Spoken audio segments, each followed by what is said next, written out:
জুমার দিনের ব্যাপারে আল্লাহ পাক রব্বুল আলামিন পবিত্র কোরআনুল কারীমে ইরশাদ করেছেন, ইয়া আইয়ুহাল্লাযিনা আমানু ইযা নুদিয়া লিস-সালাহ মিন ইয়াউমিল জুমুআতি ফাসআউ ইলা যিকরিল্লাহি ওয়া যারুল বাই যালিকুম খায়রুল লাকুম ইন কুনতুম তা'লামুন। যখন জুমার দিনে মুয়াজ্জিন সাহেব তোমাদেরকে ডাক দেবে, হাইয়া আলাস সালাহ বলে, নামাজের জন্য এসো, সালাতের জন্য এসো, হাইয়া আলাল ফালাহ, কল্যাণের দিকে আসো। ওহি ইমানদারগণ, তখন তোমরা বেচা কেনা বন্ধ করে দাও, ক্রয় বিক্রয় বন্ধ করে দাও, সব কাজ বন্ধ।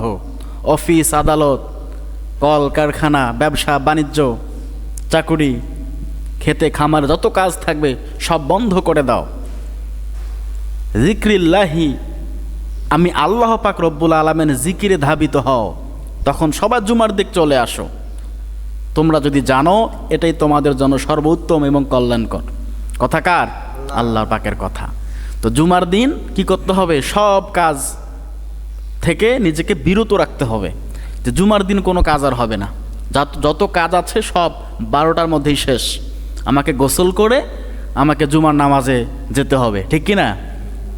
এই জন্য জুমার নামাজের দিন কোনো শিডিউল রাখবেন না, কোনো কাজের শিডিউল রাখা যাবে না, যে ওই দিন ছুটির দিন, ওই দিন ইবাদতের দিন আমি ইনশাল্লাহ আগে আগে মসজিদে যাওয়ার চেষ্টা করব। সম্মানিত হাজিরিন, এই জুমার দিনের গুরুত্ব অবশ্যই আমাদের কাছে অনেক অনেক গুণে বেশি।